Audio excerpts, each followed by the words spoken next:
Ok, bon bah, à nouveau bonsoir à tous pour ceux qui viennent de nous rejoindre. Donc je suis Virginie Boistimon-Smolders du club digital de l'EM Lyon Business School. Nous sommes ravis de vous accueillir pour ce webinaire des jeudis alumni donc des Forever de l'EM Lyon Business School, pour ce webinaire donc dédié au Covid-19, accélérateur de la transformation digitale. Quelques modalités pratiques avant de commencer ce webinaire. Avec un déroulé qui va se dérouler sur environ 1 heure, une quarantaine de minutes de questions d'échange avec les deux intervenants que je présenterai tout à l'heure.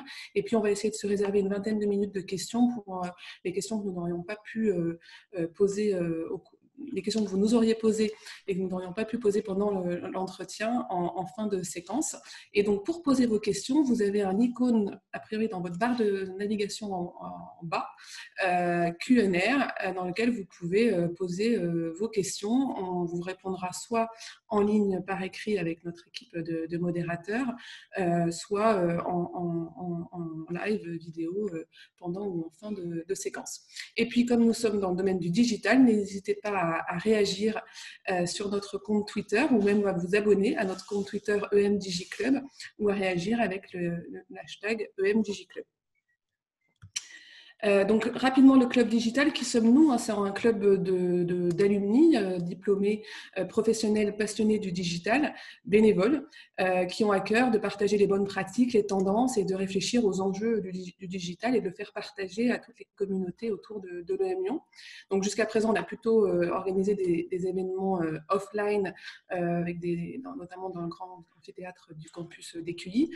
La dernière était sur l'impact de l'IA. Là, comme tout le monde, nous nous adaptons, nous nous réinventons avec ce webinaire. Nous en aurons d'autres à venir. Je vous en parlerai tout à l'heure, notamment un webinaire le 2 juillet sur les outils et les solutions en temps de télétravail et de gestion d'équipe. Très rapidement, qui nous sommes, le bureau, donc Nicolas Constant, Frédéric Blachon, Virgile Fontana, qui sont d'ailleurs dans les coulisses pour la réussite de cet événement. Julie Batin également nous a rejoint et prépare quelques surprises pour le club à la rentrée. Et puis donc moi-même, Virginie Boissimon-Smolders, pour me présenter très rapidement. J'ai 22 années d'expérience dans le développement d'activités digitales et d'innovation. Parmi les pionniers dès 98 dans la transformation digitale des médias, un secteur qui a été un des premiers touchés d'ailleurs. J'ai obtenu il y a 4 ans le certificat objectif administratrice de l'EM Lyon et piloté les programmes d'accompagnement de start-up pendant 3 ans jusqu'à l'été dernier. Voilà, qui aujourd'hui va en transition. Je suis très heureuse de pouvoir consacrer du temps et de la réflexion à ce sujet qui me tient à cœur, qui est la transformation digitale. Voilà, donc aujourd'hui, je vais vous donner juste quelques chiffres clés pour fixer le décor. Vous les avez sans doute en tête, mais ça permet de reposer les bases. Le télétravail a vu, donc c'est les chiffres que j'ai vus notamment par France Digital, le télétravail a vu son adoption multipliée par 10 en 2 mois. Les achats, et je pense que Nicolas nous en reparlera tout à l'heure, du quotidien en ligne ont doublé en 2 mois. Mais dans un autre registre, les cyberattaques ont aussi augmenté de 400%. Donc cette crise, bien sûr, elle a touché les entreprises de manière violente, ce qui est obligé à tout repenser en urgence, infrastructure, management, services, expérience client, produits et services. Mais elle a aussi permis d'accélérer des projets, des organisations, des process et aussi, bien sûr, nos produits et services. Et j'ai envie vous avez peut-être entendu parler, j'ai envie de citer un acteur clé de cette transformation digitale au niveau mondial, qui est le CEO de Microsoft, qui a dit récemment qu'on avait assisté en 2 ans de transformation numérique en 2 mois. Donc, on pourra peut-être en fin de conclusion dire si on partage tous cette rapidité. Voilà, donc en tous les cas, aujourd'hui, le Covid-19, accélérateur de la transformation digitale, on va essayer d'aborder le sujet en 3 grands points. Premièrement, comment la crise du coronavirus a-t-elle permis d'accélérer des projets structurants et d'embarquer les équipes? Est-ce qu'elle a permis de créer de nouvelles opportunités? On sait que la transformation digitale est un sujet qui souffre de beaucoup de types de résistance, comment on a réussi aussi à casser les silos, à culturer les équipes. Deuxièmement, on rentrera un petit peu plus dans le concret, comment on a géré, notamment en termes de management, ces projets, en termes de process, en termes de gestion des talents. Et puis, bien sûr, on parlera du télétravail, qui a été à 100% télétravail. Et enfin, un petit peu de prospective sur qu'est-ce qui a véritablement changé, comment se réinventer durablement et comment anticiper les autres bouleversements dans les habitudes de consommation et de besoins clients. Donc, Pour cela, j'ai vraiment le grand plaisir de pouvoir accueillir Violaine Belin et Nicolas Préjean, qui sont tous les deux des acteurs clés de transformation digitale de leurs entreprises, deux très belles entreprises sur nos territoires, donc Banque Populaire Auvergne-Rhône-Alpes et le groupe SEB. Et pour commencer, je vais demander donc à Violaine si elle veut bien à la fois présenter en quelques mots, parce que je pense qu'on est quand même dans un domaine d'école et les parcours intéressent toujours, en quelques mots ton parcours, le rôle dans ton organisation en tant que directeur de stratégie et de la transformation. Et puis, même si tout le monde connaît une banque, un acteur comme Banque Populaire, quels sont aujourd'hui vos enjeux, éventuellement votre raison d'être, pour qu'on ait bien le décor avant de rentrer dans le détail. Ok, merci Virginie. Violaine Belin, donc directrice stratégie et transformation de la Banque Populaire Auvergne-Rhône-Alpes. Alors pour ma part, je suis lyonnaise et je suis issue de l'INSA de Lyon. Et pour autant, je travaille dans une banque. J'ai surtout évolué évidemment avec un diplôme comme celui-ci dans une banque dans les fonctions DSI, fonctions de projet, et puis plus récemment, le vaste sujet de la transformation digitale et l'innovation, hein, ça englobe tout ça. Et évidemment, pour une banque de détail comme la nôtre, ces sujets-là sont au cœur de nos stratégies. Et effectivement, c'est pour ça que j'embrasse aussi le périmètre de la stratégie de la Banque Populaire Auvergne-Rhône-Alpes. Alors, la Banque Populaire, je pense que vous connaissez au moins le nom, hein, puisque nous sommes une banque de détail, hein, présente en région. Donc, on est un modèle coopératif avec une indépendance régionale, un siège à Lyon. Alors, pour la région, comme le nom l'indique, nous couvrons l'ensemble de la région administrative. La Banque Populaire Auvergne-Rhône-Alpes, c'est 3300 collaborateurs, c'est 330 agences qui maillent le territoire, c'est 1 million de clients, 900 000 particuliers, 100 000 professionnels et entreprises. Sur l'entreprise, on est évidemment sur le tissu des PME et des ETI de la région qui sont le cœur de notre ADN, hein, parce que les banques populaires sont très proches des artisans, commerçants et des entreprises de la région. Alors, raison d'être d'une banque de détail comme la nôtre et a fortiori de la Banque Populaire, et je dirais encore plus mis en exergue pendant une période de crise sanitaire comme on l'a vécu et de crise économique comme celle qui se profile. Et le rôle d'une banque, c'est bien sûr d'être aux côtés de ses clients et de soutenir l'économie régionale et locale quand les temps vont bien et quand les temps vont moins bien. Et effectivement, on a eu un rôle majeur ces derniers mois, notamment pour soutenir l'économie et aider les entreprises à bridger des semaines qui ont vu l'activité chuter très brutalement dans tous les secteurs, hein. Personne n'a été épargné. Et effectivement, la banque de détail est bien une activité qui a été dite d'utilité publique ou essentielle, et nous sommes restés ouverts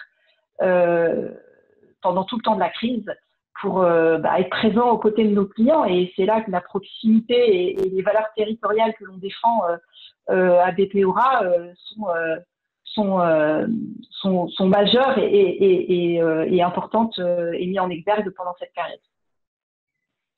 Ok, merci beaucoup. Nicolas, pareil, si tu peux présenter en quelques mots ton parcours, ton rôle aujourd'hui dans l'organisation au groupe SEB. Et puis, pareil, tout le monde connaît le groupe SEB et la plupart de ses marques, mais peut-être aussi votre raison d'être et vos enjeux aujourd'hui dans ce contexte de crise. Oui, bien sûr. Bonsoir à tous. Nicolas Prigent. Moi, je suis un ingénieur qui a mal tourné. Donc, j'ai complété mon parcours par une formation marketing. Et fin des années 90, je suis tombé dans le grand bain du digital, mais essentiellement sur des fonctions de marketing et vente. Je travaillais pour eBay quelques temps et ensuite, plutôt… à l'époque, on ne parlait pas de transformation digitale, on parlait d'Internet ou de CRM. Donc, je travaillais pour des grands groupes, un grand groupe de pharma, un grand groupe de retail qui se posait des questions sur comment j'intègre le e-commerce dans une relation brick and mortar. Quelques années à l'étranger pour un fabricant de pneus, et puis depuis 2 ans, j'ai rejoint le groupe SEB en région lyonnaise que je découvre. Voilà. Donc, je suis en charge du e-commerce au niveau du groupe. Ce qu'on appelle le e-commerce, c'est soit la vente à Amazon ou Costco qui va revendre au consommateur final à travers son site internet, ou alors des démarches de vente directe au consommateur qui peuvent avoir lieu à travers des sites de marque, à travers des marketplaces ou d'autres modèles plus novateurs ou plus à moindre échelle type vente privée. Alors, Groupe SEB, notre raison d'être, ou un de nos claims, c'est mieux vivre. Donc, on est, alors, je pense que pour des Français, vous connaissez probablement tous la marque SEB. On fabrique et aussi commercialise alors déjà des produits de petit électroménager. On est le leader mondial du petit électroménager. 34 000 collaborateurs mondialement. Les marques que vous avez sûrement chez vous peuvent être des marques comme Moulinex, Tefal, Krups, Roventa, SEB, Calor et bien d'autres. Donc, mieux vivre. Peut-être que dans cette crise sanitaire qui nous a obligés à rester un bon nombre d'entre nous chez nous, avec une cuisine à préparer, voilà, on a été présent. Alors, on n'a peut-être pas été considéré par certains gouvernements comme des produits de première nécessité, mais ce qu'on a pu voir, nous, c'était une sollicitation très forte de nos marques, surtout autour du bien manger, autour des recettes, autour de l'utilisation de nos produits, ce qui a renforcé, on va dire, un certain fierté d'appartenance pour un certain nombre de collaborateurs d'aider beaucoup de monde autour de nous à mieux passer cette crise sanitaire. Et peut-être ce qu'on peut aussi compléter dans le mieux vivre, on a vu aussi dernièrement dans quelques prises de participation récentes que le mieux vivre pouvait s'entendre beaucoup plus largement que dans l'électroménager. Merci de poser la question. Effectivement, il y a quelques semaines, le groupe a annoncé un partenariat avec Angel. Alors, pour ceux d'entre vous qui ne connaissent pas Angel, Angel est une jeune marque qui veut se positionner sur le vélo électrique design, dont un des cofondateurs est Marc Simoncini, que vous avez probablement, ou qui est connu sur des entreprises comme Mythic ou Les lentilles. Oui, les Sensi, oui, France, il y a quelques années.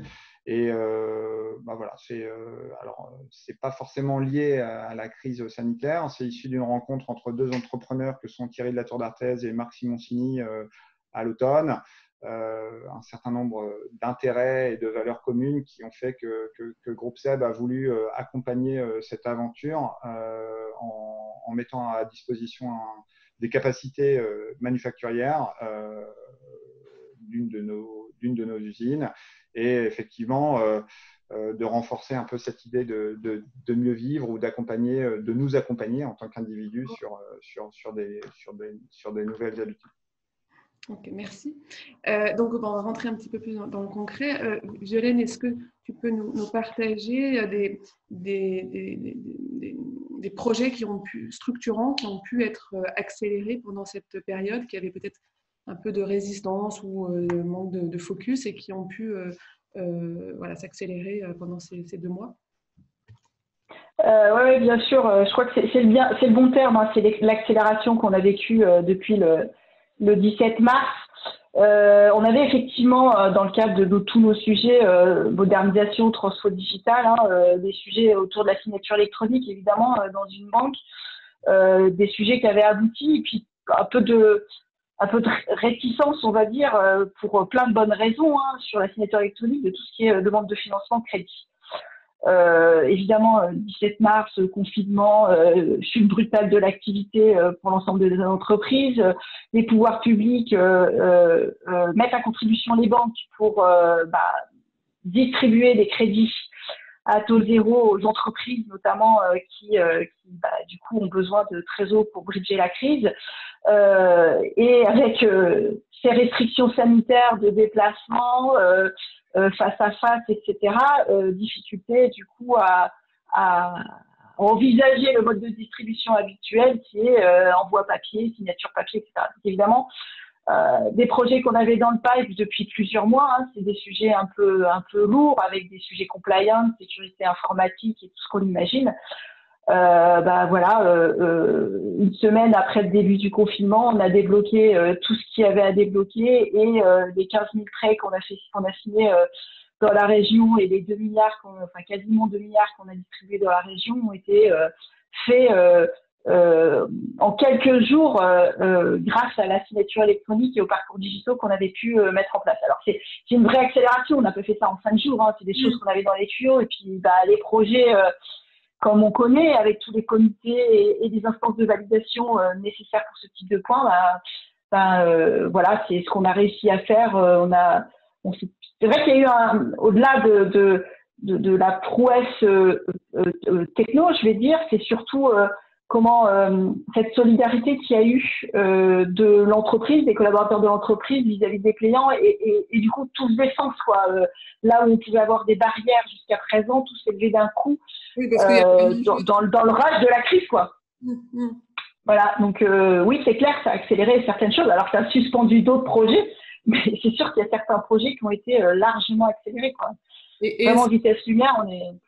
Est-ce qu'à ce stade, vous pensez que cet usage de la signature électronique restera ou non, c'est sûr. Non, c'est sûr. Là, on se lance dans des travaux peut-être de tuning, comme on dit. Hein, on améliore parce qu'évidemment, c'était le premier jet, il y a des choses à améliorer. Non, bien sûr que c'est un usage que l'on va garder. Puis n'oublions pas que même si on a déconfiné, les règles sanitaires sont encore assez strictes et voilà, ne serait-ce qu'un échange de stylos en agence bancaire est fortement déconseillé. Donc, du coup, signature électronique, évidemment, est plébiscitée par nos clients et puis nous-mêmes, hein, bien sûr.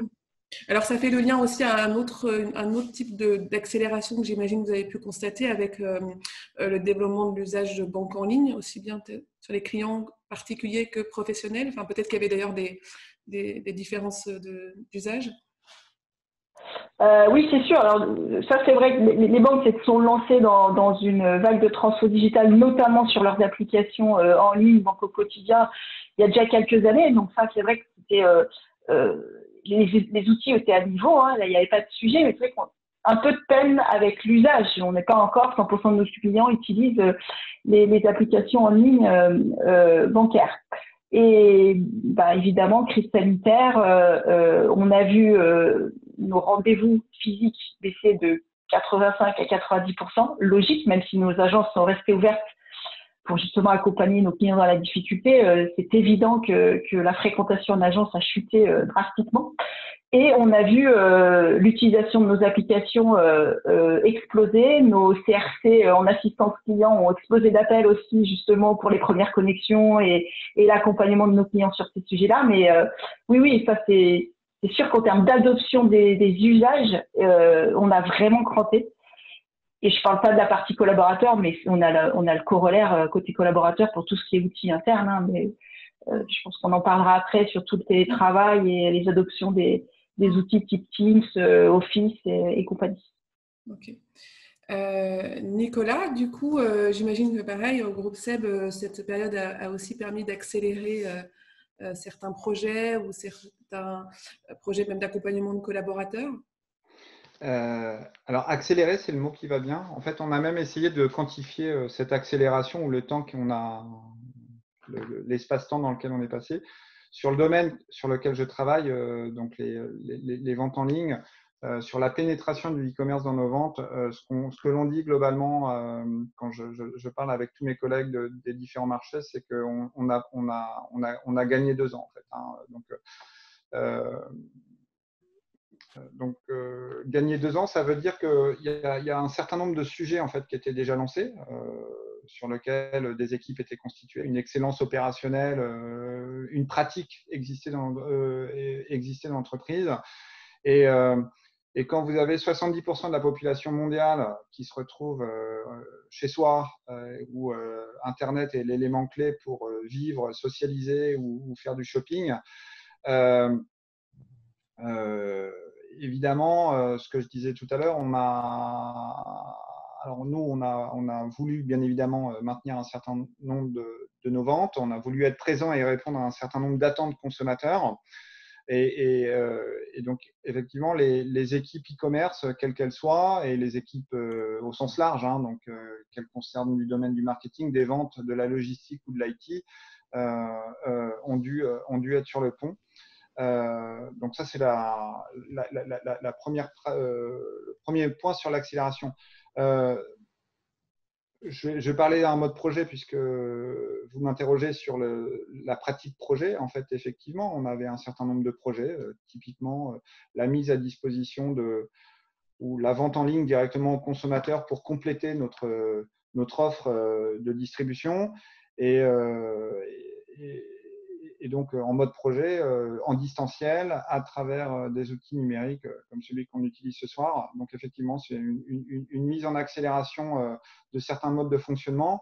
Ce serait de mentir de dire que ça a été le calme plat et facile. Donc avec un certain nombre de challenges, accepter aussi des retards ou des compromis qu'on a dû faire parce que même si le digital permet beaucoup de choses, le présentiel et la proximité, notamment sur des moments de projets où de multiples métiers doivent être sur un même lieu au même endroit, font que il faut faire des compromis, quoi. Donc, Et je crois que vous avez aussi profité de la période pour accompagner aussi davantage les collaborateurs avec des formations. alors, effectivement, aujourd'hui, Groupe SEB, 25% de nos ventes se font mondialement sur Internet. Donc, avec des répartitions diverses. On est la Chine, sur laquelle nous avons des positions assez fortes avec une marque qui s'appelle Support, nous montre le là, on va dire, partout dans le groupe, sur qu'est-ce que sera l'Internet ou les ventes dans quelques années. Donc 25% de nos ventes se font en ligne. C'est très très vrai en Europe, c'est vrai en Amérique du Nord et peut-être un peu moins en Amérique du Sud et en Asie du Sud-Est. On est aujourd'hui, on a différents niveaux de maturité du e-commerce dans les différents marchés. Et en fait, on est un groupe relativement organique sur lequel certaines pratiques sont très poussées ou très développées dans certains marchés. Donc, des grosses équipes comme Groupe SEB France, Groupe SEB Allemagne. Et ce qu'on a cherché très très rapidement à faire une fois qu'on avait passé les 10 premiers jours de sidération de début de confinement, ça a été de capitaliser en fait sur le savoir, la pratique au quotidien des équipes les plus armées, les plus avancées, pour les partager. Et donc, quasiment tous les mardis à partir du 1er avril, en fait, on a réussi à instituer vers 13h. Je vous dis 13h parce que c'était une horaire qui allait à peu près bien pour la zone Asie et la zone américaine, vers 13h.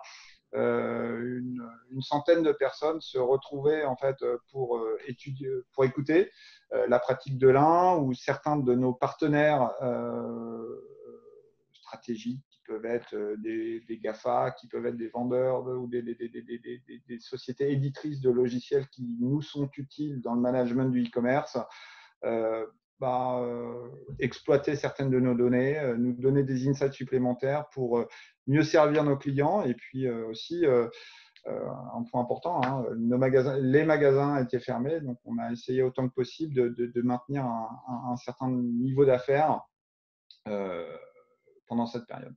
Alors justement, les magasins étaient fermés, mais vous avez été aussi face à un autre phénomène avec on va dire le repli d'activité d'Amazon en France.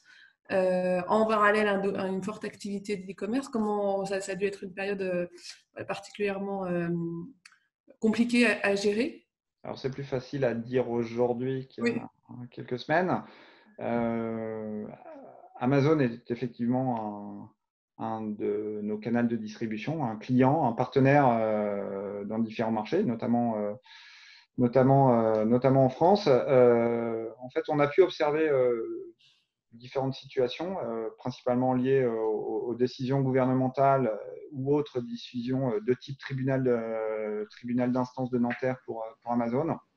Donc Amazon, effectivement, a dû largement baisser son activité, la concentrer sur des produits de première nécessité. Donc nous, on a eu un impact direct, effectivement, sur un certain niveau de chiffre d'affaires. Néanmoins, ça a renforcé un certain nombre de pratiques que l'on avait pu mettre en œuvre. Donc, Amazon propose à certaines marques un programme qui s'appelle Amazon Flex pour expliquer assez simplement. Amazon, au lieu que vous manufacturiez, ameniez en fait vos produits en fait dans un des entrepôts Amazon. Amazon propose ou envoie certains de ses collaborateurs et son système d'information dans une partie de votre entrepôt. Donc, sur quelques-uns de nos produits stratégiques, comme le Cookéo que certains d'entre vous pouvez connaître.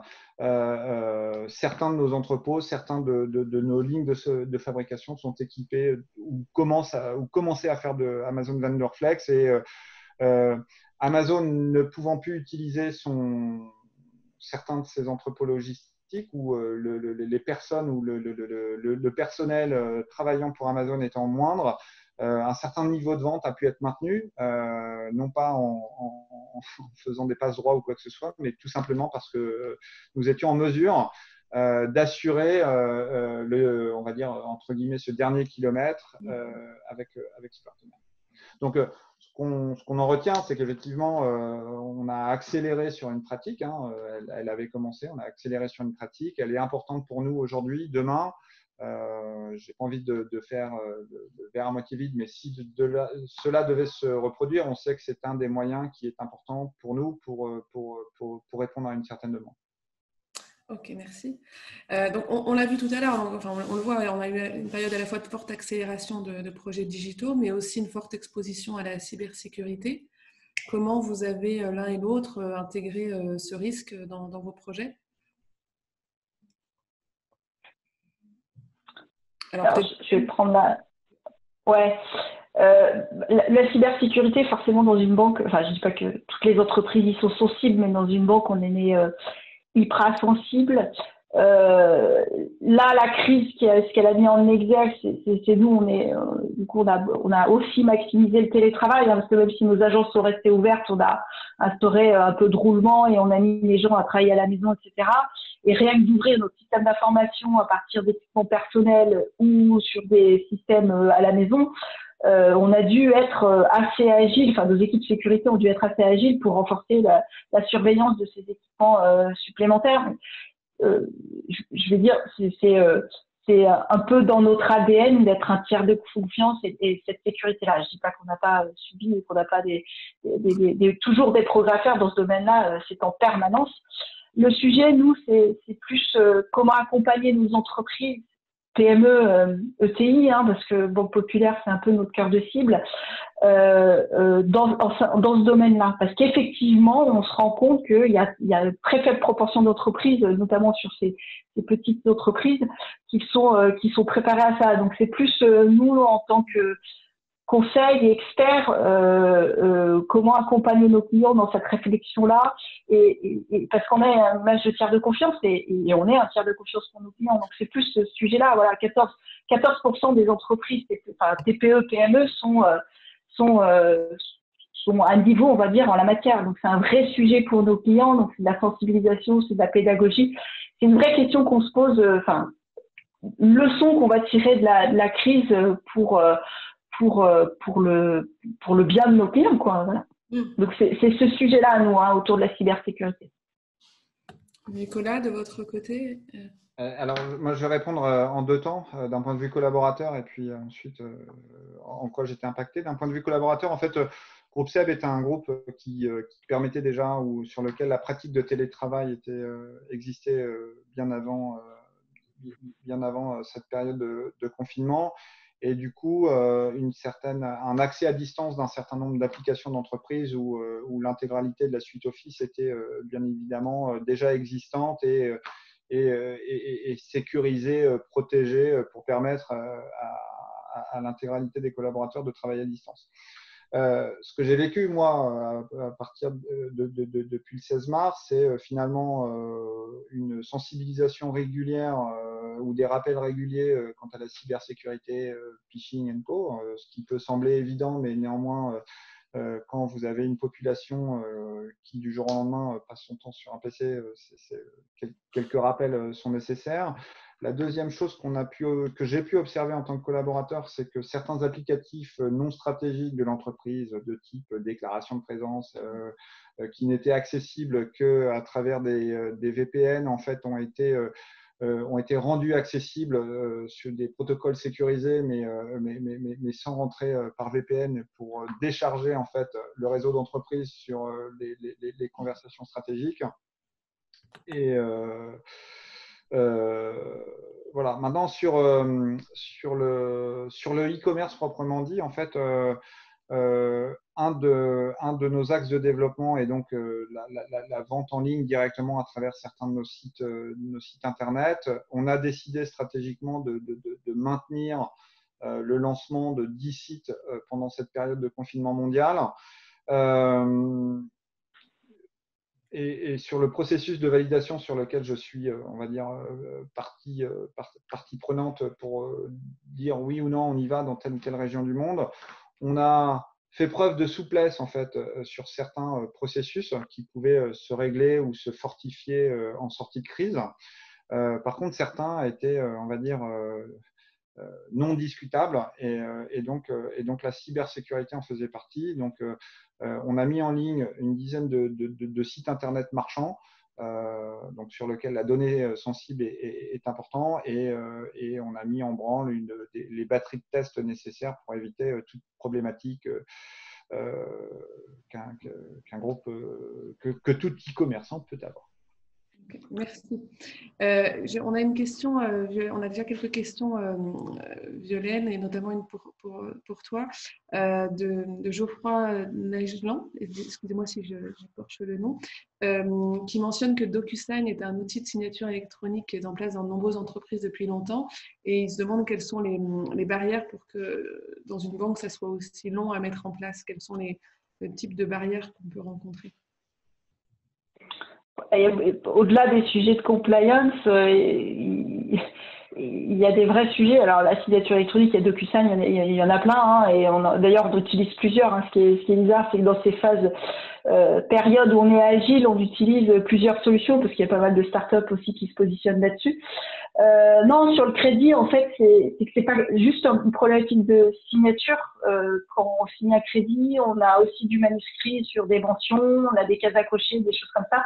Donc tout ça, c'est autant de questions qu'on se pose, de barrières techniques, et puis des process qui sont bien encadrés par des fonctions compliance, risque et conformité. Donc oui, c'est typiquement le genre de solution qu'on a mis en œuvre un peu en express. C'était des sujets qu'on avait dans les tuyaux et qu'on a déployés maintenant. Donc c'est effectivement ce qu'on utilise là.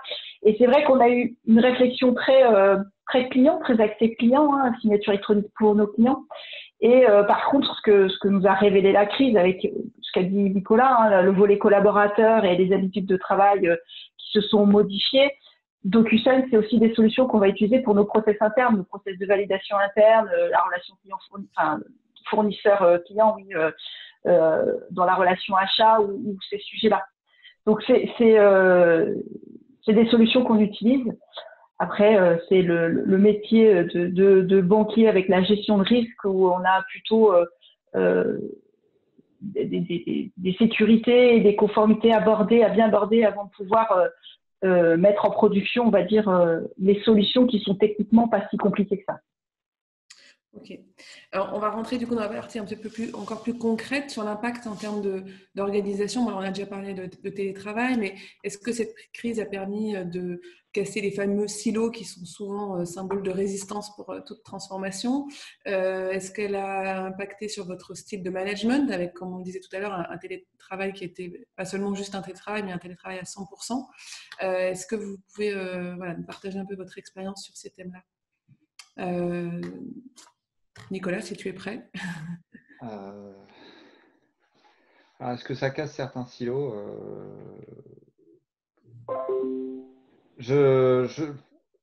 Pas forcément. Enfin, je vais essayer d'être relativement transparent sur ce que j'ai vécu. Je pense la situation de télétravail a pu amener sur un certain nombre de sujets, en fait, une pression en fait, d'action très rapide. Qui dit pression d'action très rapide a amené en fait une certaine tension sur l'intégralité des stakeholders autour d'une décision. Et donc, oui, on a décidé plus rapidement et ça s'est fait peut-être de temps en temps un peu plus, pas dans la douleur, mais avec un certain nombre d'émotions. Je pense que le présentiel, en fait, facilite la chose, la zone sociale. Voilà. Donc, ça, c'est le premier point. Sur le style de management,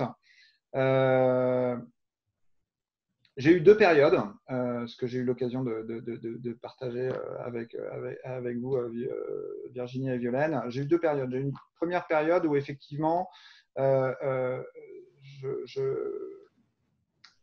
j'ai forcé, notamment avec mes collaborateurs directs ou les gens avec qui je suis en présentiel, j'ai forcé en fait des meetings réguliers, des touchpoints réguliers, de l'informel, un coup de téléphone ici et là, même si on n'a rien à se dire.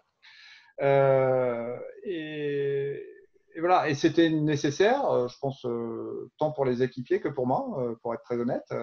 Ça a permis aussi d'identifier assez rapidement en fait des personnes qui étaient pas bien, ou quand on mettait la vidéo, ça permettait aussi de voir les gens qui étaient pas bien, ou quand j'avais pas la vidéo qui était allumée. Donc ça, je dirais utile pour capter un certain nombre de signaux faibles qu'on n'a pas forcément en réunion. Voilà. Et au bout d'un moment, je dirais peut-être sur la fin du confinement, j'ai décéléré un peu cette présence quotidienne ou régulière, parce qu'à un moment donné, il n'y avait pas toujours lieu de se voir. Donc en fait, on va dire que le moment de sidération a fait que j'ai appliqué beaucoup de choses que, alors vous avez peut-être entendu ici et là. Je pense que c'était utile. Et on va dire, une fois qu'on avait probablement tous adapté une certaine routine, le sentiment d'urgence de le faire systématiquement n'était plus là. Et en fait, moi, ça m'a permis de savoir en fait quels étaient certains de mes collègues ou équipiers qui avaient besoin en fait d'une présence régulière. Ensuite, moi, je suis sur une fonction plutôt groupe, donc j'interagis régulièrement avec beaucoup de personnes à travers le monde. Donc, la pratique du travail distanciel est déjà là. On va dire que ce que ça a changé, c'est qu'on a décidé d'instancier ou de formaliser beaucoup plus de points de réguliers qui n'étaient pas forcément là. Okay. Violaine, sur cet impact en termes d'organisation, de management? Alors sur la première question des silos, je rejoins Nicolas. Hein. Moi, je pense que ça n'a rien changé, même bien au contraire, parce que du coup, on n'a plus l'informel qui peut aider pour passer au-delà des silos. Au-delà peut-être, ce qui a peut-être créé des liens particuliers quand on est en temps de crise, forcément, et qu'on est au cœur de la gestion de crise. Ça peut créer des liens avec des personnes qui sont avec vous sur cette gestion de crise et avec lesquelles vous n'avez pas l'habitude de travailler. Mais ça, c'est assez personnel et anecdotique, je vais dire. Sinon, sur les projets plus classiques qui ont été maintenus, on avait les mêmes sujets de transversalité et de gestion des silos et de la communication. Après, pour la deuxième question sur le télétravail, sur le management, pardon, voilà, c'est effectivement un peu plus individuel, personnel, hein, comme perception. Comme beaucoup, je pense, l'obsession de vouloir garder le lien avec des équipes qui étaient pour beaucoup à la maison. Alors encore une fois, nous on était en rotation, donc certains étaient sur site et ça se croisait pas, mais voilà, il y avait différentes situations de travail et aussi des situations de personnes à la maison sans activité parce que garde d'enfants, etc. Donc une obsession de vouloir garder le lien avec l'entreprise, tenir informé, hein, ça nous paraît loin, mais le 8 mars, le 17 mars, tous les jours ça changeait, on apprenait des choses, etc. Il y avait de la vraie crainte, hein, de la peur des collaborateurs. Donc pareil, hein, des calls quotidiens qui en tant que manager ont pour moi été très énergivores parce que par rapport à un brief d'équipe un peu sur site, l'interactivité n'est plus là, quoi. Donc, pour un manager, j'ai trouvé ça éprouvant, énergivore. Alors, il fallait le faire. Je regrette pas du tout de l'avoir fait. Les équipes, d'ailleurs, étaient contentes qu'on l'ait fait tout le long. Mais voilà, ce côté énergivore, éprouvant, et puis ce côté, je fais le call parce qu'il faut le faire. Et en même temps, j'ai pas grand-chose à dire parce que les premières semaines, oui, il y avait des news tous les jours. À la fin, ça devenait un peu pesant, quoi. Et pour autant pesant mais nécessaire. Donc, je pense que, alors, contrairement à Seb, donc Populaire, on est plutôt pas très mûr en termes de travail. Enfin, on était plutôt pas très mûr en avance sur le travail à distance. Évidemment, ça nous a fait cranter. Hein. On a eu un vrai sujet d'équipement collaborateur, d'ailleurs, pendant cette gestion de crise.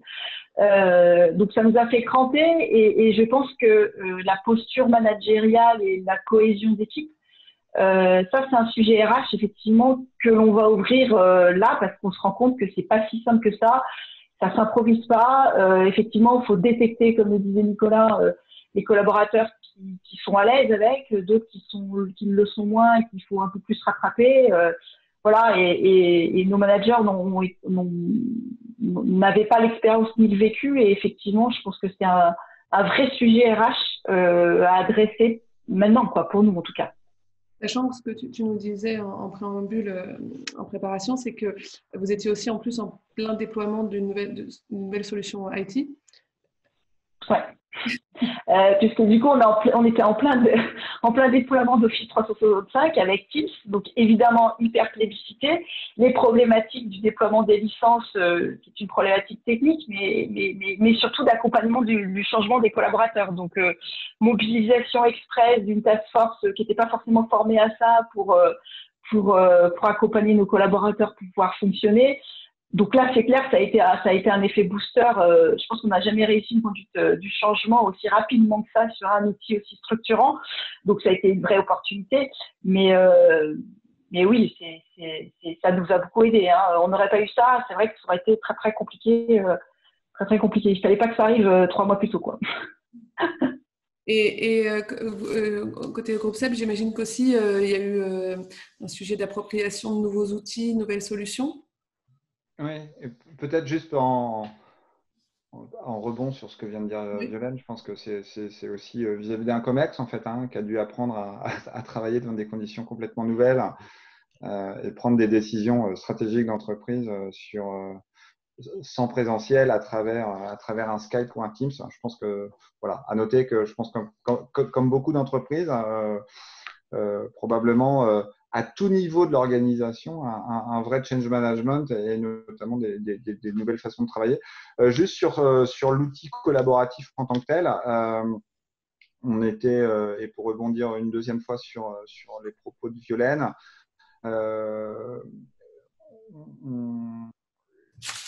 cette crise a aussi accéléré en fait la finalisation ou la continuité d'un déploiement de Office 365. Donc, la suite classique de traitement de texte, tableur et autres outils de projection étaient déjà là.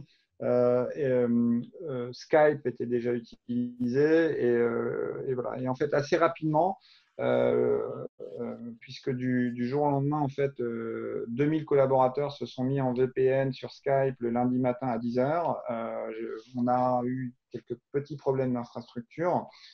Et donc, nos équipes de la DSI ont pris le taureau par les cornes avec un outil Teams qui était plutôt en bêta test ou dans l'organisation vis-à-vis de population digitale. En fait, s'est vu déployer un peu, comme l'évoquait Violaine, très très rapidement. Avec finalement une prise en main assez rapide, notamment sur le côté appel et conversation téléphonique, sur le côté collaboratif ou sur le côté réseau social d'entreprise. Je pense que c'est une pratique le muscle est là, il faut le muscler ou il faut le développer un peu dans les prochains mois, mais disons que la notoriété du logiciel maintenant fait que ça devrait faciliter pas mal des choses. Ok. On va rentrer dans la dernière partie, donc sur comment est-ce qu'est-ce qui finalement a changé durablement, comment on peut se réinventer, comment on peut anticiper les bouleversements encore d'usage à venir. Et puis pour prolonger, on a une question dans le même sens d'Aurélie Barbero-Goupil voilà, qui cherche aussi à tirer le son de cette période et notamment de savoir quels sont, selon vous, les enjeux en sortie de crise, dresser les bilans et poursuivre cette digitalisation, la renforcer, comment, quel levier, comment maintenir dans le temps l'excellence dans la relation client. Voilà, donc si on fait un petit peu plus de prospective, quelles leçons on peut tirer, quel bilan et comment on peut s'inscrire dans la durée. Alors, sur la première partie de la question, qu'est-ce qui a véritablement changé? Il y a plusieurs façons de répondre à la question, hein. On peut parler de fonctionnement interne, on peut parler de gestion de projet en interne de l'entreprise. Moi, j'ai plus envie de développer la partie en fait usage client. En tant que banque de détail, on a parlé de la fréquentation des agences, mais on a aussi le gros sujet des espèces qui a été mis en exergue pendant la crise et le développement du sans contact. C'est aussi une forme de transformation digitale, hein. On avait les solutions bien sûr sur étagère et déployées, hein, mais on voit que voilà, les espèces, 50% de trafic en moins sur la gestion des espèces, le sans contact qui explose, on a adapté nos plafonds aussi en la matière pour pouvoir faire en sorte que le plus de transactions passent par ce mode de paiement. Donc je dirais que nous c'est plus voilà, en tant que banque, s'adapter aux nouvelles habitudes des clients, aux nouveaux usages. Voilà, je dirais que le sans contact, c'est le geste barrière de la banque, donc le développer. On a des sujets de fréquentation en agence, et puis en termes de business, c'est aussi la crise n'est pas finie, hein. On a octroyé un certain nombre de crédits, on a reporté, voilà, je vous ai dit 100 000 clients professionnels, on a reporté 60 000 échéances de crédit.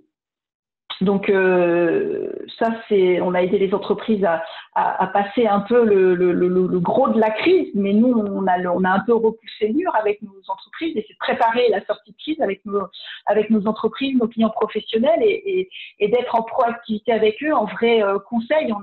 On a cette période qui a remis en exergue le vrai rôle de la banque, quoi, accompagner ses clients dans les moments difficiles et apporter expertise sur la suite, comment rebondir, quelle est la stratégie d'entreprise, s'adapter, capacité à réinvestir aussi, parce que quand on est en temps de crise, il ne faut surtout pas arrêter les investissements. Donc c'est surtout ça, nous, qui a changé, c'est comment jouer pleinement notre rôle de banquier auprès de nos clients, quoi. Et je parle beaucoup des entreprises, mais des particuliers aussi, hein. On adresse le sujet différemment, mais c'est vraiment ça. Nicolas, est-ce que… Peut-être répondre durablement. Alors, je vais essayer de répondre à ça. Qu'est-ce qui a changé durablement? Je pense que ce qui a changé durablement, c'est peut-être certaines perceptions, en fait, hein. Donc, Groupe SEB veut adresser de plus en plus les consommateurs, les usagers de ses produits en direct. Dans certaines situations, dans certains marchés, on s'est posé encore beaucoup de questions. Comment nos clients distributeurs vont réagir? Et en fait, cet arrêt complet de certains de distributeurs, la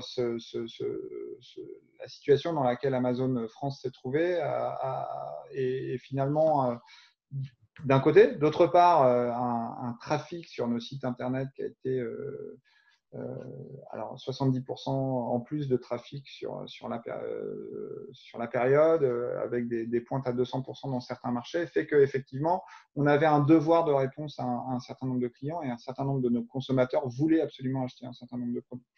Donc, peut-être ce qui est arrivé durablement, c'est, et excusez-moi, je prends une casquette commerciale ou vente, ce qui a amené durablement, c'est qu'effectivement, adresser directement le consommateur vient compléter un dispositif avec des clients de distribution que l'on a depuis longue date. Donc ça, je dirais, pour moi, c'est durable. Un deuxième sujet que j'espère être durable, c'est l'agilité nécessaire aujourd'hui. Alors, j'ai évoqué il y a 10 minutes des décisions en fait, qu'on a prises à marche forcée et probablement parfois dans des conditions pas les plus agréables à vivre, mais néanmoins une mise en avant. Et je pense que face aux changements quotidiens qu'on a pu observer, la capacité à rebondir, à revoir les plans, à rechanger les plans et avancer fait que Groupe SEB sort. On a souffert comme toutes les entreprises, on souffre peut-être moins que d'autres. Et je pense que cette agilité, en fait, que l'on a eue, y est pour partie. Donc, peut-être le vieux pieux pour répondre à votre question, Virginie, c'est j'espère que durablement, cette agilité va rester. Voilà. Et puis, dernier point sur l'excellence. Qu'est-ce que ça veut dire l'excellence chez moi ou qu'est-ce que j'en retiens face à cette crise? Je ne sais pas si j'imagine que tous, depuis le 11 mai, vous êtes allés dans un certain nombre de magasins et vous vivez probablement cette expérience magnifique de devoir porter un masque, de faire la queue dans la rue et puis d'attendre finalement pour quelque chose qui était complètement seamless, pratique et en 2 minutes, on va dire le 29 février, est devenu quelque chose d'un peu pesant. Enfin, et donc effectivement, toutes les générations aujourd'hui en fait ont complètement adopté massivement le e-commerce. Et ça veut dire que les fabricants, les distributeurs, les vendeurs, en fait, il n'y a pas un qui est plus intelligent que tout le monde. Tout le monde va sur ce canal de distribution. Et probablement que, encore plus qu'avant la crise, l'excellence opérationnelle est nécessaire. D'offrir une expérience consommateur améliorée et effectivement seamless sur le digital me paraît était déjà un must-have, mais est un ultra must-have si vous voulez vivre. Et donc, quand une partie de mon métier est de travailler avec des équipes de digital marketing, avec des équipes de digital sales et notre quotidien doit être fait d'excellence opérationnelle si on veut effectivement continuer dans ce nouvel environnement où finalement le marché était… Je pense que cette crise sanitaire fait que Groupe SEB était une société, on va dire, brick and mortar avant la crise et elle va être maintenant click and mortar, le nouveau marché ou le marché, le standard, c'est la vente en ligne et donc l'expérience opérationnelle est de mise. Okay. Je vais essayer de sélectionner quelques questions parce il est déjà presque 7 heures, même si on en a répondu à quelques-unes. On a plusieurs questions, alors à la fois de Guilhem Le Cachère de Bonneville et puis de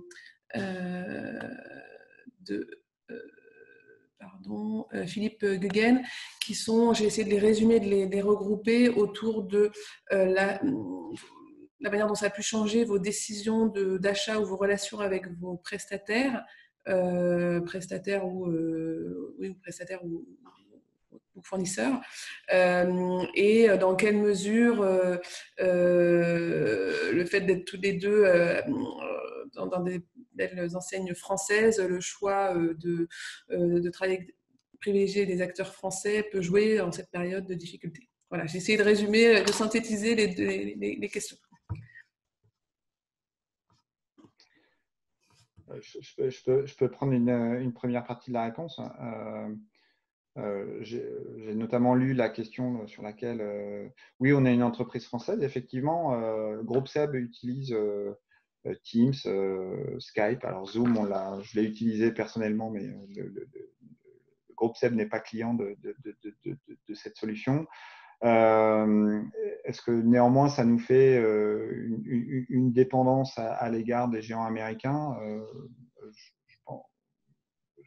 Je vais répondre autrement. Nous avons un partenariat avec Microsoft pour une suite logicielle de renom qui nous permet d'exercer pas mal d'activités et cette suite logicielle nous permet d'accéder à Skype et à Teams. On va dire que c'est globalement ça qui amène le groupe SEB à déployer large gamme à nu ces solutions.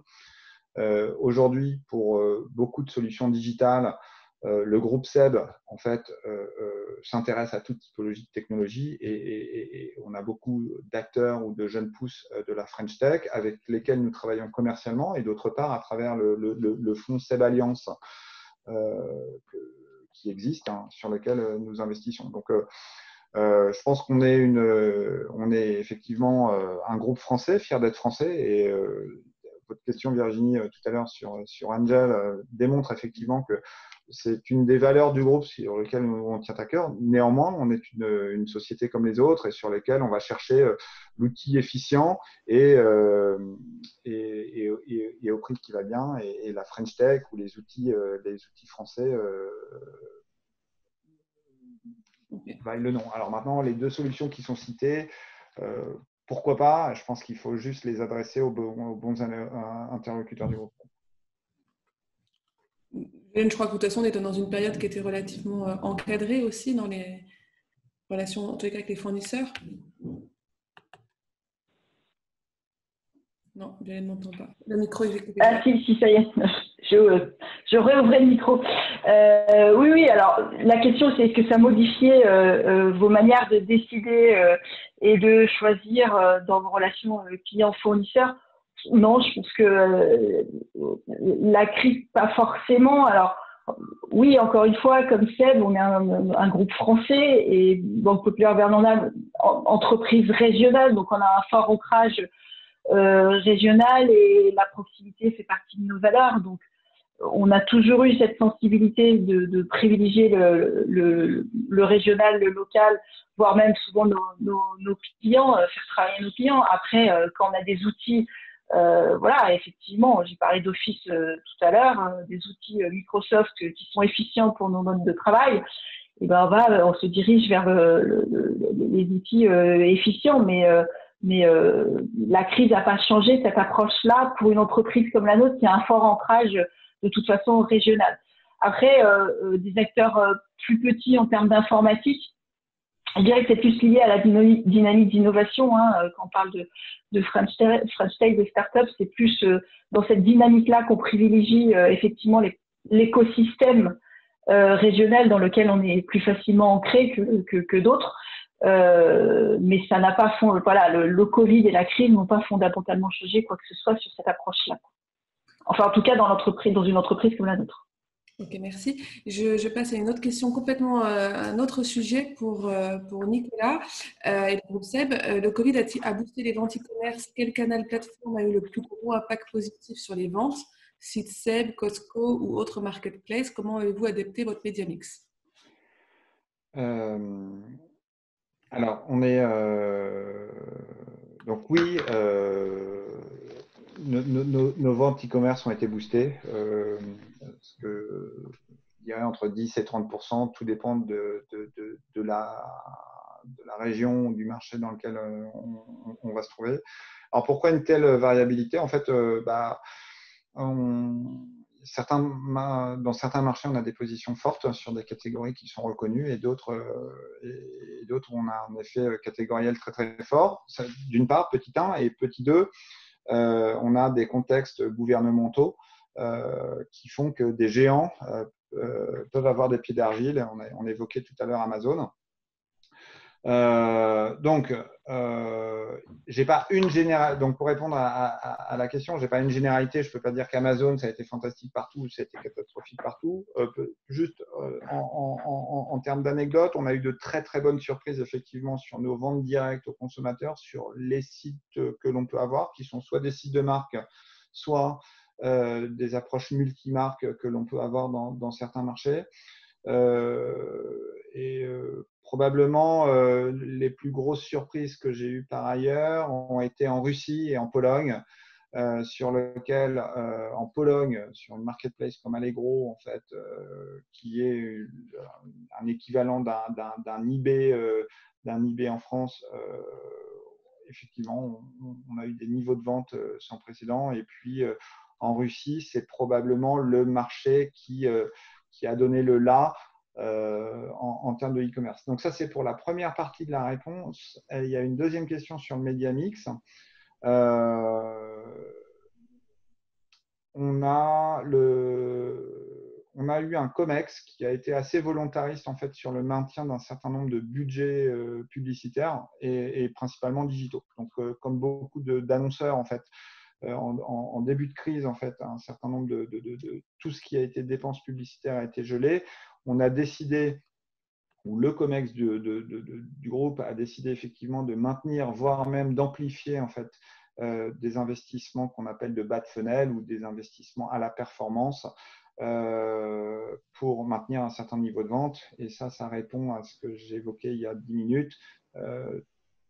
Tous nos concurrents sont aussi sur Internet et donc c'est aussi une bataille de la visibilité qu'il nous fallait gagner et le groupe a décidé de mettre les moyens moteurs qui allaient derrière. Alors justement, j'ai une question moteur de Gabriel Blanc-Lenné que je salue. Il demande à Violaine si la Banque Populaire a été moteur pour accompagner la transformation et la performance de ses propres clients PME. C'est sa raison d'être, je dirais, d'accompagner ses clients. Alors après, est-ce que la question est orientée autour de la période Covid, crise sanitaire, avec un rôle qui a été très focalisé des entreprises sur du financement, apport de trésorerie pour aider les entreprises à passer la crise. Et je l'ai dit tout à l'heure, on a eu une période de 2 mois mono-activité orientée sur la gestion des crédits et l'octroi de nouveaux crédits.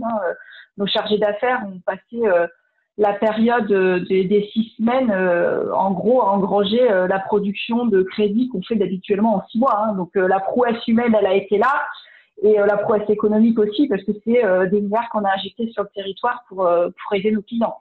Et effectivement, c'est maintenant où on est dans une démarche proactive auprès de nos clients pour accélérer leur transformation post-crise. Parce que, encore une fois, une entreprise qui reste je veux dire, passive et immobile dans une période comme celle-ci est une entreprise qui n'est pas dynamique. Donc, la meilleure chance de rebondir post-crise, c'est de prendre des décisions rapidement, c'est de penser sa stratégie et de réfléchir. Et donc, effectivement, nos chargés d'affaires sont en contact avec les dirigeants de nos entreprises et échangent là-dessus.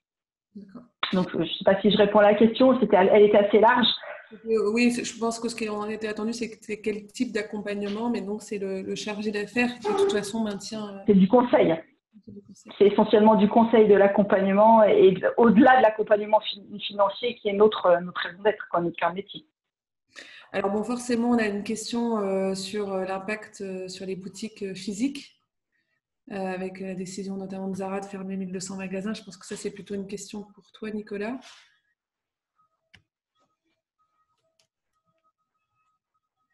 Le micro, s'il te plaît. Le micro est coupé. Ah.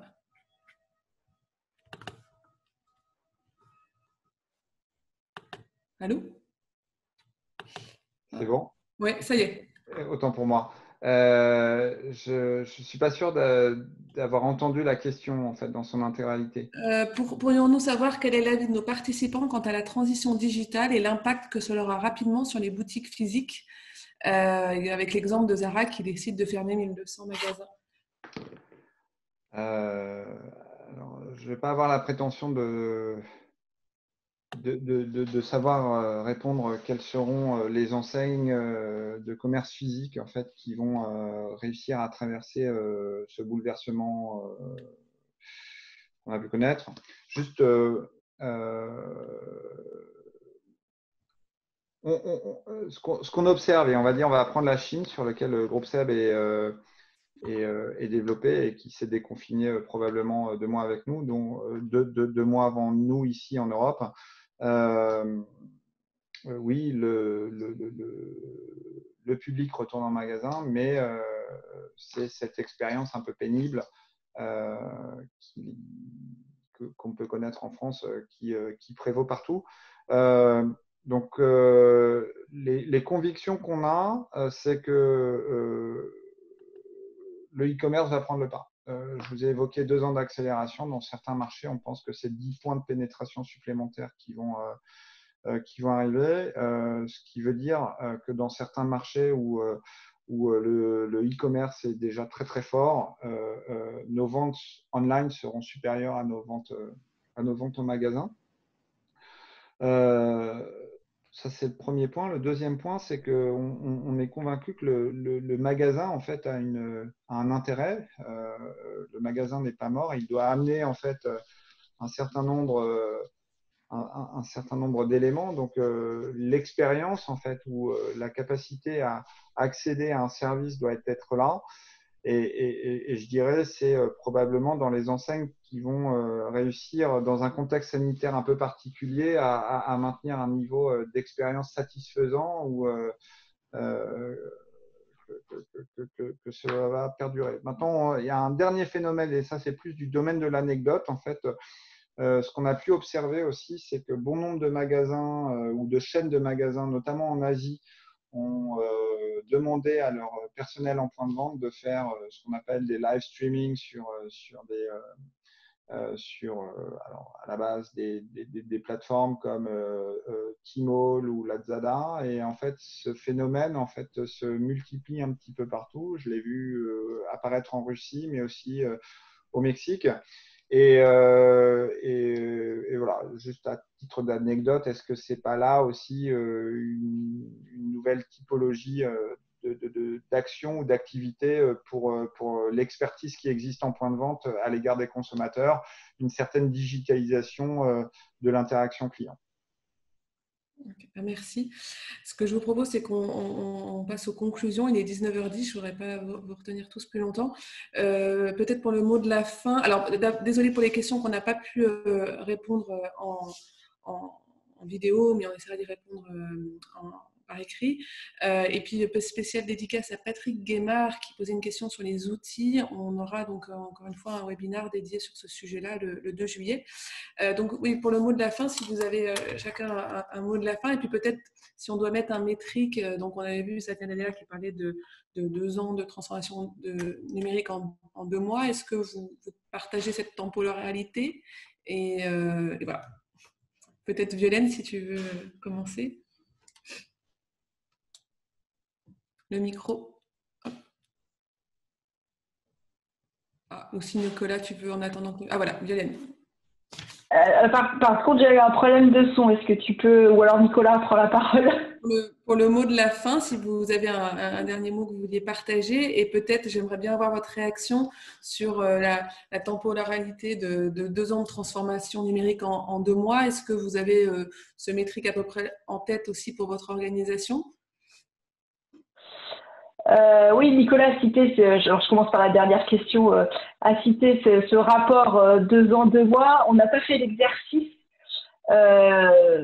Alors, je serais plus pondérable que oui, les sujets qui ont été accélérés, oui, je pense que c'est de cet ordre-là. Par contre, il y a un bon nombre de sujets qui ont aussi été suspendus, il ne faut pas l'oublier, hein, parce que tout n'était pas possible à gérer non plus pendant cette crise. Alors par contre, ce qu'on observe maintenant en déconfinement ou sortie de confinement, une réaccélération de tous les sujets qu'on a suspendus. Donc là, peut-être qu'on est en train de rattraper le retard qu'on a pris sur les autres sujets. Mais oui, je partage sur l'accélération. Sans l'avoir calculé scientifiquement, je pense que je suis sur la même intuition. Voilà, après, mot de la fin, je pense que pour moi, hein, on a beaucoup parlé de changement. Oui, il y aura, alors dans la presse, on parle de monde d'avant, monde d'après.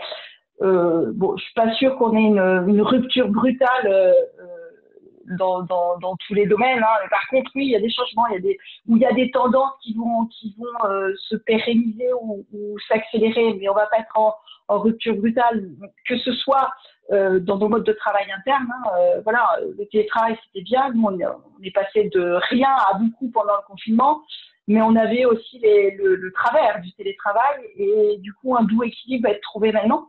Donc, ça nous a fait passer un cap quand même sur le sujet, mais voilà, on va pas être sur une rupture profonde. Voilà, la banque de demain va pas fermer toutes ses agences avec des conseillers à distance. Ça, j'y crois absolument pas.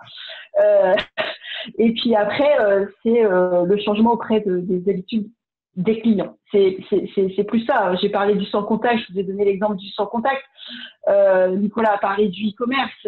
Oui, bah nous aussi, l'e-commerce, les cibles, c'est des petits commerçants, artisans, etc., qui ne sont pas forcément équipés. Donc, on a des produits qui permettent d'accompagner nos clients sur ces sujets-là, mais c'est des transitions qui sont douces. Voilà, ça va pas être des ruptures brutales, c'est des tendances qui se sont accentuées, qui se confirment et qui vont se confirmer dans les mois qui viennent.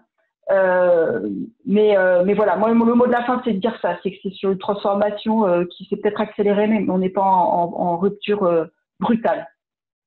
Okay. Nicolas,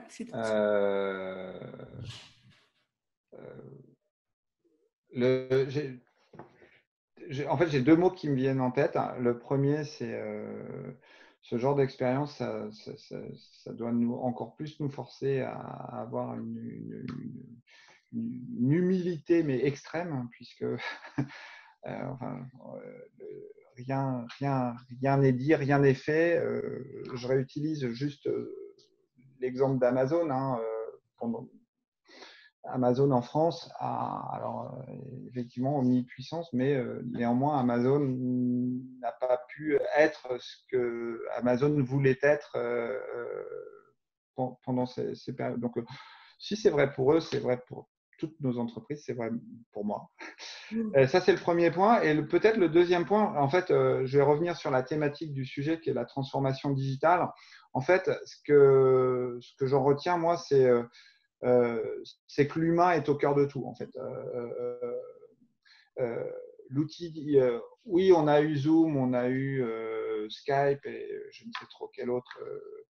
Et en fait, ce qu'on a pu évoquer, Violaine et moi, aujourd'hui, c'est ça ne fait pas tout. L'informel, le café, la discussion, voilà, ça fait pas tout. Dans des relations commerciales, en fait, on voit des nouveaux modèles sur lesquels l'humain, l'interaction humaine amène beaucoup de choses plutôt qu'un algorithme qui liste des produits au kilomètre avec des prix. Et j'avais un de mes anciens patrons, en fait, qui clamait haut et fort en fait que une transformation digitale réussie, c'était 5% de tech et 95% d'humain. Et je pense que ce qu'on a vécu ou ce qu'on a discuté ce soir ne fait que le confirmer ou le conforter dans un nouveau contexte que celui qu'on a pu connaître avant cette crise. Tout à fait. On peut même dire ne pas oublier que la tech est au service de l'humain, et en effet, c'est ce qu'on a pu constater pendant cette période. Eh bien, merci en tous les cas à tous les deux. Je pense que vous avez partagé avec beaucoup de générosité vos expériences. On va devoir terminer. Je vais juste basculer sur l'annonce des prochains événements. Hop. Si vous voulez continuer à nous suivre, ça va arriver. Donc là, vous retrouvez les profils de Nicolas et Violaine. Et ce que je voulais vous dire sur le dernier slide, qui ne veut pas passer, c'est que vous pouvez. Voilà, j'en ai déjà parlé. Le prochain webinaire aura lieu le 2 juillet à 18h, justement sur les outils et les solutions. Et puis, vous pouvez nous contacter sur l'adresse mail ou via le compte Twitter. Et puis, nous avons un nouveau site emdjclub.fr sur lequel vous retrouverez très prochainement le replay de l'événement. Voilà, écoutez, merci à tous, merci à tous les participants, vous étiez nombreux ce soir, et puis merci encore à Violaine et Nicolas pour ce moment de partage. À bientôt. Bonne soirée, au revoir. Au revoir. Merci, au revoir.